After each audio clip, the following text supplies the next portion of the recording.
Alright, here we go. Clip it on. Gonna ride along on the high ropes course, 35 feet up in the air. Right on my helmet. Here we go.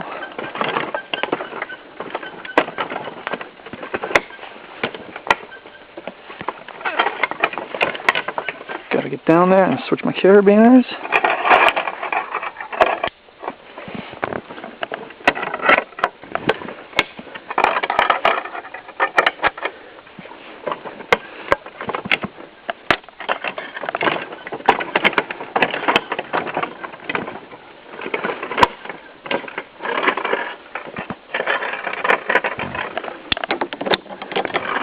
And of course, we only switch one at a time, because you don't want to take a bad step when you're unattached.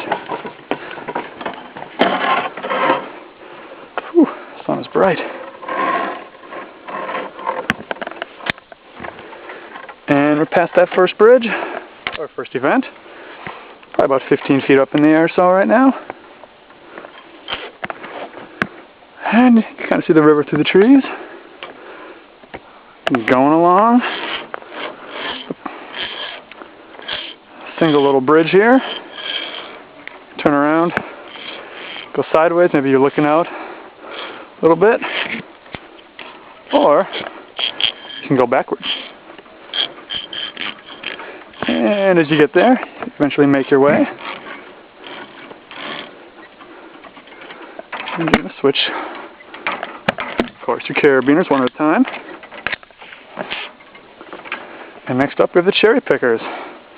The ropes dangle down with cherries on them. So you're simply going to walk along here on the cable and hang on to the ropes.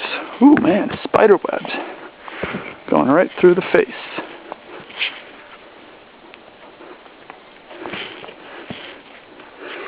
And looking down, it's rather hard to see the ground down there because there's so much dense tree cover, foliage everywhere.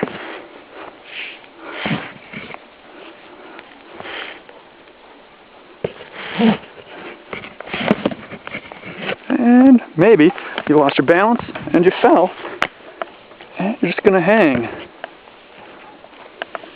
just like that. Carabiners got you. Straighten your body up. And keep on going.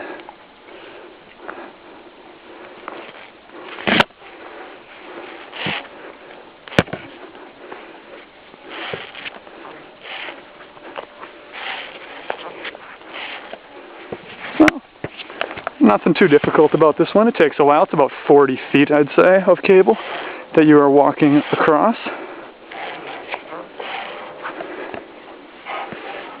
And as you get here, stepping up to the small triangle platform, and you can start to see out over the bluff a little bit. You can see a few miles off in the distance.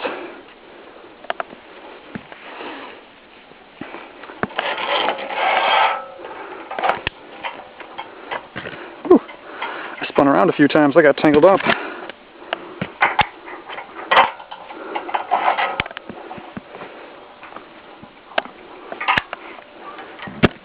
Alright, this next one is Indiana Jones Bridge, or the Don't Look Down Bridge. Obviously, if you're going to look down, probably watch where your feet are going.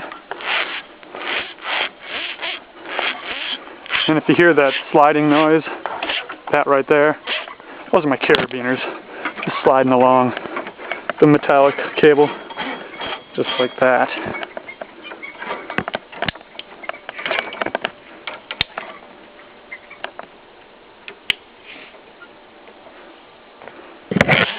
This event right here is the Burma Bridge. One of the ones I really like because it's really relaxing. All you're doing is simply walking along with your feet kind of duck-footed out at an angle, and your hands are just sliding along. You've got the webbing here tightening up the railings and the cable that you're walking on. So if you want to make it more difficult, you bring the railings on in close to you, and then you really wobble back and forth quite a bit. Stabilize it by pushing out, and it creates tension. And not only does it make it easier to walk, but it brings the bottom cable up closer to you. So here as I'm walking along, the ground is getting further and further away from me. Right now I'm probably about 30 feet up in the air. I started out at about 15.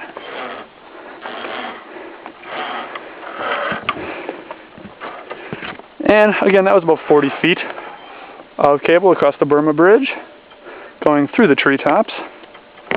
And we arrive at what is very, very likely the best view around these parts. See, it looks out over the bluff, out over the river.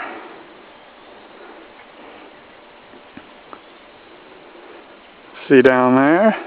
Lots of times on good days when there's warm thermals, on the colder days I should say, when there's warm thermals, you'll see lots of birds flying here.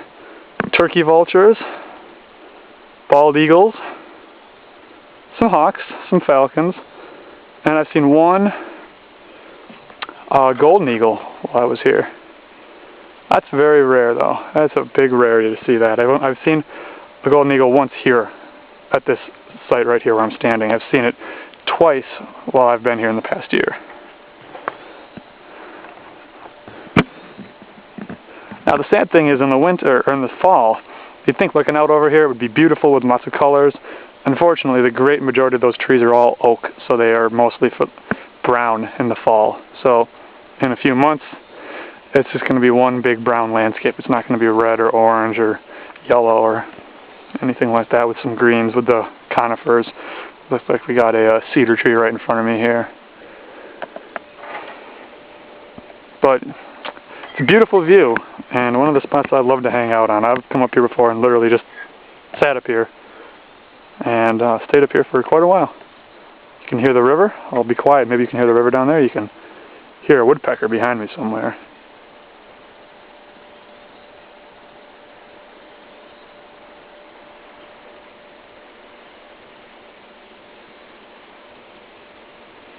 That river is about, I'd say, 200 to 300 feet below us right now. And this is the same river that we canoe on, and lots of times in the summer months there's lots and lots of tourists around here. There could be upwards of 50 or 60 canoes going down this river right over there per day. And if you're up here on the weekend, you could very easily see a bunch of canoes down there, and on a day when the winds are right, you can yell down and they can hear you, and maybe they can yell back up and we can hear them, although it's a little easier for them to hear us. Alright, continuing on. I'll keep giving you that view of the bluff because of the nature of this event. This is the X. And you disregard your safety straps and you grab onto the cable here and you lean out over the bluff. So right below my feet, the ground, like I said before, is about 30 feet below. Over my hands and my head, which are about probably 4 or 5 feet in front of my feet right now, the ground is probably about 5 or 6 or 7 feet lower. And even more so, probably about 10, 15 feet in front of me, the ground is probably about 70 feet below, and then it just drops off. There's a sheer rock wall that maybe you can see, where these cedar trees, these gnarled old trees, they're growing right on the edges like lots of cedar trees like to.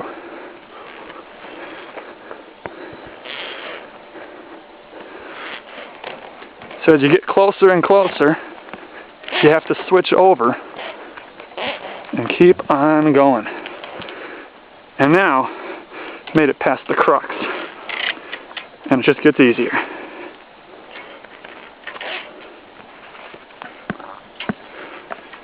So you get that view of the big valley out there. You can see farm fields off in the distance, the river way out there. And you make your way along, coming up on some oak and maple trees.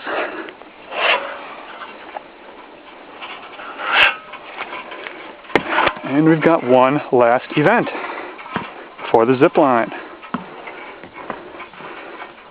So that was the X. And there's that last view of the river.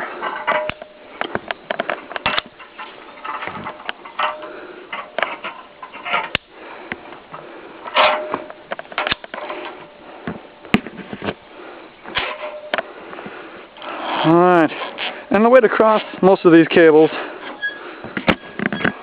is to walk either duck-footed, kind of like this, with your feet out at an angle, so you're not walking like this, because this is very difficult and tough on your feet and balance. This makes it a whole lot easier, because your feet can literally curl around. You can also do what I actually prefer, is walking sideways. That way your feet are literally sliding along the cable, never getting out. Some people, when they challenge themselves, will go backwards. Every once in a while we have a student that does that, but it's not too often. But I gotta turn around, take that step up, and we are here. And you can probably see the zipline cable right there, running down in front. To grab my carabiners, and I've got the zip line in my backpack here, so I need to take a few seconds to get that out.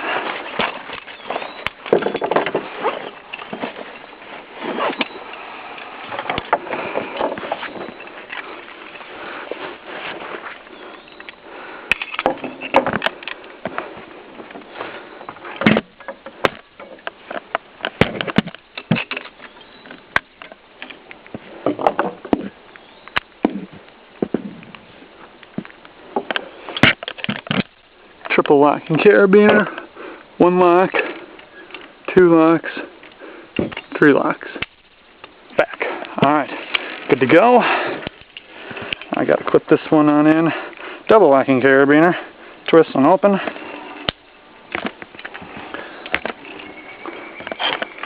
Ooh, you heard that. That was a pileated woodpecker off in the distance. Big woodpeckers. About the size of probably a crow, and I believe that's what a woody woodpecker is labeled after. Large woodpecker. 1, 2, 3, 4, 5, 6. Just doing my safety checks here. Clip my belts on in my backpack so they're not hanging loose. Final checks on my harness. 1, 2, tail strap. 3.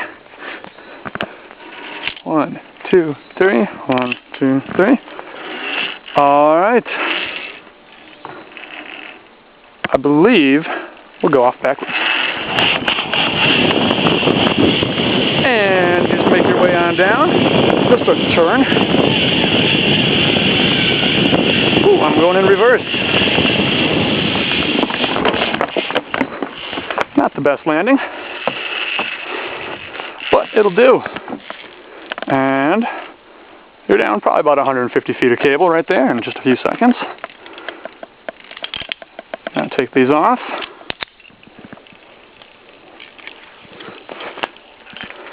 Unclip this one.